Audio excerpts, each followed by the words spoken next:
I've never been in a room alone with this woman, let alone given her any indication I wanted to sleep with her. No, she was a train wreck whom I had a soft heart for and tried to cut her a little slack. I asked HR if they had any proof of this. Of course they didn't. I asked if I was in any sort of trouble. My manager hem and hawed, until the VP spoke up and said without any actual proof, no, I wasn't in trouble, but advised me to keep clear of her. I advised them no problem, except I was her supervisor, so that might be a huge issue unless she's transferred to another team. HR told me they didn't have room for her anywhere else, and to just do my job. Okay then, a little petty revenge then.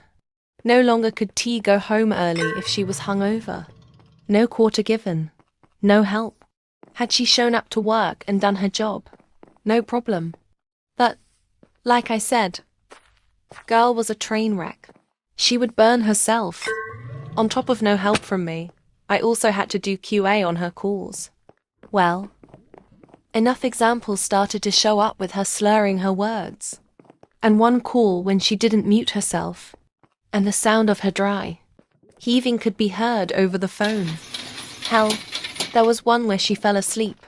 I had enough ammunition now for a final write-up. Now, I was smart enough to not attempt this alone. I reached out to my manager and HR to be present while I wrote her up. They had already seen my QA notes and the tracked attendance, so they were on board. She was called into a conference room with all three of us. I informed her this would be her final write-up due to all of these reasons. She at first tried to scream I had harassed her, and this was a witch hunt. No dice. Told her before, and again, there was zero evidence of this. She suddenly flipped out and started screaming, and then threw a chair across the room. Turned her on the spot. Security guards were called to escort her out. It was a large to-do. I left the room and went back to work after she was escorted out. It was a small victory, but victory nonetheless. The moral of the story: don't dump on those trying to help you out.